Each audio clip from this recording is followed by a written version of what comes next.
Essa palestra vai falar sobre inovação e propriedade intelectual em tecnologia da informação. Basicamente, software, patentes, invenções implementadas por programas de computador e topografias de circuitos integrados. Propriedade intelectual envolve basicamente três ramos: a propriedade industrial, direito autoral e a proteção sui generis. Nós vamos falar nessa palestra em propriedade industrial na área de patentes e invenções implementadas por programas de computador. Em direito autoral, vamos falar do registro de programas de computador. Em proteção sui generis, vamos falar da lei de topografias de circuitos integrados. Direito autoral. Bom, direito autoral ele não abrange o conteúdo científico ou técnico. Ele não abrange a proteção das ideias, só a expressão das ideias. Então, se eu tenho uma obra literária que fala sobre a Revolução Francesa, essa ideia não é protegida pelo direito autoral. O texto que eu uso é protegido pelo direito autoral. Então, ele não protege, no caso de um programa de computador, ele não protege a função que o programa está fazendo. Ele protege o código, a linha de código como obra literária. O texto, aquela sequência de comandos exatamente. Ou as telas que eu estou usando. Isso pode ser protegido pelo direito de autor. O programa de computador possui natureza jurídica de direito autoral e não de propriedade industrial, sendo-lhe aplicável o regime jurídico atinente às obras literárias, acórdão do Supremo Tribunal de Justiça. Então, o programa de computador protege como se fosse um texto. Então, eu vou proteger só a cópia literal desse texto. Então, uma proteção relativamente fraca. Se houver uma proteção, uma cópia literal, eu pego pelo direito do autor. Se eu implemento aquela funcionalidade com um outro programa de computador, eu provavelmente já estou fora da proteção de direito autoral. Isso não vai cobrir. A Lei 9.609 de 98, Lei de Software, é que ela rege, especifica a proteção conferida ao programa de computador. Nessa Lei 9.609 estabelece que o registro, a proteção do software como proteção de direito autoral, ele não precisa de registro, que nem um livro, não precisa registrar o livro. Agora, se você quiser garantir a data de sua criação de uma maneira confiável, se você quiser garantir a titularidade daquele software de uma maneira confiável, você faz o registro de software no INPI. Isso aqui é um gráfico de registros de software no INPI, onde se observa que nos últimos anos tem havido uma tendência de aumento de registros. Bom, rapidamente as empresas descobriram que a proteção por direito autoral de um programa de computador, ela é frágil, ela não protege a funcionalidade. E isso traz uma limitação da proteção, porque o autor ele quer algo mais do que a simples expressão da ideia ser protegida.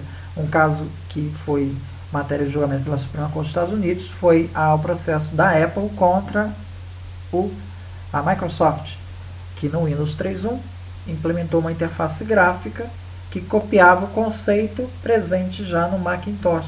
Esse conceito de você ter ícones numa área de trabalho que você clica duas vezes e executa o programa. Antes tudo é executado na base de código, texto que você comandos, texto que você tinha que escrever. Então esse conceito o juiz entendeu que não era protegido pelo direito autoral, porque a expressão da ideia nos dois casos é bem diferente. Então as empresas passaram a cada vez mais a depositar patentes na área de programas de computador. Já nos anos 80, 90, o principal argumento é que existe uma forte analogia entre o software e o hardware. Eu posso ter uma função que ela pode ser implementada por software e a mesma função ser implementada por hardware. Se o hardware é objeto de patente, o software, pela lógica, sendo o equivalente lógico disso, também poderia ser. Não faz diferença essa implementação ser por software ou por hardware. Então, se eu tenho um método, se esse método é patenteável, ele pode ser protegido, independente de ser implementado por hardware ou por software. Quer dizer que o INPI concede patente para algoritmos? Bom, os algoritmos matemáticos não. Então, se eu tenho o triângulo de Pascal, que é usado em análise combinatória, isso não é objeto de patente, é um método matemático. Agora, se eu aplico o triângulo de Pascal para fazer análise de sinais de ressonância magnética nuclear, essa aplicação, esse método aplicado para a solução desse tipo de problema técnico, processamento de sinais nessa área, seja para eliminar ruído, identificar algum artefato, isso daí ele pode ser objeto de patente. Uma crítica que se faz é que as patentes de software não garantiriam padrões na indústria. Você não poderia ter padrões na indústria, isso iria impedir a difusão dessa tecnologia. Na verdade, não é isso que se observa. Nós temos vários padrões na indústria que são objetos de patentes, né? Patentes implementadas por software. Esse é um gráfico de depósito Computer Implemented Inventions, invenções implementadas por programas de computador. A gente prefere usar essa expressão do que patentes de software, né? Porque o software ele é protegido por direito autoral. Então nós preferimos chamar de invenções implementadas por programas de computador. Então o gráfico desses depósitos de patentes no NPI tem crescido nos últimos anos, mas já se observa patentes concedidas nessa área desde os anos 80. Aqui são algumas patentes concedidas, você veja que tem patentes do ano dos anos 90, na área de processamento de imagens, processamento de áudio, controle de impressora, em telecomunicações, protocolo de comunicação, síntese de voz, assinatura digital, enfim, software de rede. Vários métodos que são implementados por software que ganharam patente. Esse é um exemplo de um código que é um loop, em que, no primeiro caso, para fazer o loop, eu preciso estar constantemente calculando o tamanho desse array. E no segundo caso, eu reescrevi esse código de uma maneira tal que o loop é feito de maneira que ele encerra fazendo um teste com 0, quando o valor de k é igual a 0. Esse teste daqui ele vai ser muito mais simples que o de cima. Então essa rotina aqui vai tender a ser um pouco mais rápida que a de cima. Eu consegui efeitos técnicos, tenho uma rotina um pouco mais rápida. Mas isso, o fato de ter um programa em si que me traz efeitos técnicos, isso não me garante uma patente. Porque nos dois casos eu estou tratando de implementações a nível de linguagem, nível de instruções. Então isso é visto como um programa em si, nos dois casos não é objeto de patente. Isso aqui é um cenário de vários escritórios, a gente pode ver que no Brasil, no NPI brasileiro, não se concede patentes para métodos matemáticos, métodos de fazer negócios, métodos educativos, para o programa de computador em si, e concede-se para qualquer solução técnica implementada por software. E assim é nos Estados Unidos, Europa, Japão, Coreia, China. Eu posso mostrar vários exemplos dessas patentes concedidas por esses escritórios. E desses escritórios, o mais liberal, os Estados Unidos, que concede patentes para métodos de fazer negócios e para métodos matemáticos, embora tenha havido uma restrição nos últimos anos. Mas ainda se vê patentes concedidas nessas áreas no USPT. Exemplo de patente implementado no programa de computador de um brasileiro, de uma empresa brasileira, que desenvolveu um programa na área de telecomunicações que detecta alterações no documento eletrônico. Isso foi feito um depósito nos Estados Unidos, que depois virou um depósito na Europa e um depósito PCT. Não tem depósito no Brasil, por enquanto. Bom, agora eu vou falar da parte de topografia de circuitos integrados. A Lei 11.484 de 2007, ela trata da proteção de topografia de circuitos integrados, são os desenhos, basicamente é o que é protegido. Isso confere uma validade de 10 anos de proteção e esses registros são recebidos pelo NPI. A lei está em conformidade com o Tratado de Washington, embora o Brasil não faça parte desse tratado. E os detalhes do depósito, formulários, esse tipo dessa tramitação no NPI, estão especificados nessa instrução normativa. Bom, isso aqui é um gráfico de patentes RFID publicados nos Estados Unidos e você pode ver que há um crescimento até 2008 e tem se observado uma queda desde então, mas ainda consegue manter um nível aí de 1.000 depósitos por ano.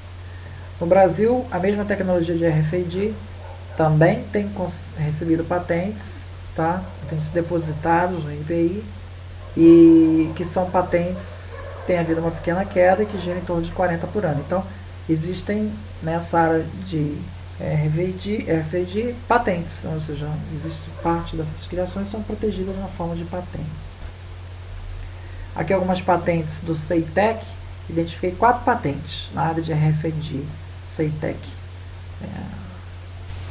Aqui do CTI do Renato Archer, um total de 9 patentes. Então você veja como os centros de pesquisa brasileiros que trabalham na área de topografia de circuitos integrados começam a depositar patentes, são patentes recentes, porém ainda em uma quantidade bastante pequena. Essa aqui é uma patente do CTI do Renato Ascher, que é pincel eletrônico. Você vê que envolve a parte de hardware e de software. A empresa Cripto de Campinas anunciou em 2012 o lançamento do criptoprocessador seguro, o primeiro processador criptográfico de uso geral disponível comercialmente da empresa, e foi a patente depositada no INPI. Topografia de circuitos integrados, então, basicamente nós temos, o que protege são os desenhos, são as máscaras. Então eu posso ter um circuito, aqui uma disposição, uma fonte de corrente aqui de um espelho de corrente aqui de 2 transistores, né? Então esse dispositivo, se isso tivesse novidade, isso poderia ganhar uma patente para isso. Essa é a fonte de corrente com 2 transistores nessa disposição. Agora, os desenhos de circuito, de topografia de circuito integrado, esses não são objetos de patente. Esses seriam passíveis de proteção por topografia de circuito integrado. E para isso é necessário o registro no NPI. Veja que para proteger o programa de computador não é necessário o registro do NPI. Mas para topografia de circuito integrado é necessário o registro no NPI. Por isso que é uma proteção sui generis. Existe uma crítica nos Estados Unidos, que é a lei americana lá, CSCPA, que protege as Mask Works, né, as topografias de circuitos integrados. Eles têm sido apontados como uma lei pouco eficaz. As empresas têm pouco utilizado esse mecanismo. Elas preferem proteger por segredo industrial, baseado na dificuldade tecnológica de você copiar aquelas máscaras, né? Isso aqui é um gráfico do Copyright Office nos Estados Unidos, que você nota que realmente o número de registros tem caído nos Estados Unidos. Estava em torno aí de 800 no ano 2000 e em 2011 esse número caiu para 200. No Brasil, o número de depósitos também é baixo. O setor ainda está se estruturando, temos apenas 14 pedidos feitos, registros, no NPI, desde 2008. Né? Então, em 5 anos, 14 pedidos só. Desses 14, 12 pedidos são de circuitos impressos, não são de circuitos integrados. Aí já revela o desconhecimento dos requerentes. Né? Então eu selecionei 2 aqui que são topografia de circuitos integrados. Um é o chip do boi, de uma empresa aqui de Curitiba, Microsistemas S.A. E o outro é portas lógicas da Fundação Universitária da Universidade Federal de Mato Grosso do Sul, tá? E de Cuiabá.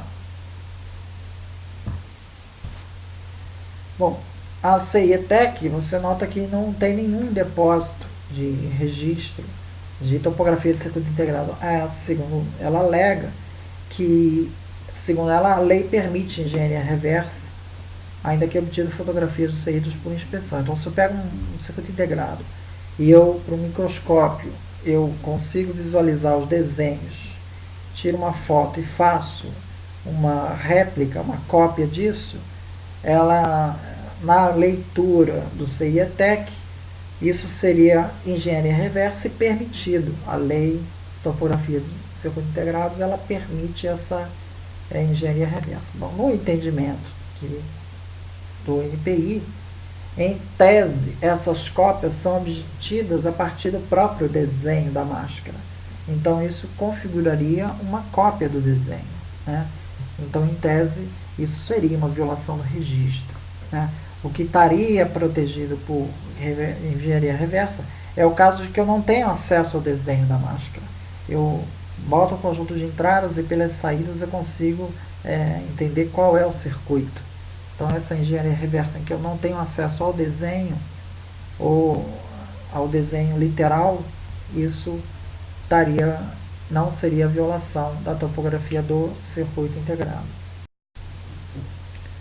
Bom, existe um anúncio recente do Ministro do Desenvolvimento, Indústria e Comércio, Fernando Pimentel, da fabricação de uma segunda fábrica de chips em Minas Gerais, envolvendo parceiros privados. Né? É a segunda, a primeira foi no Rio Grande do Sul, da CIETEC. Então já está em andamento a construção dessa fábrica. Bom, e essa fábrica ela conseguiu atrair parceiros multinacionais, IBM no caso. Então existe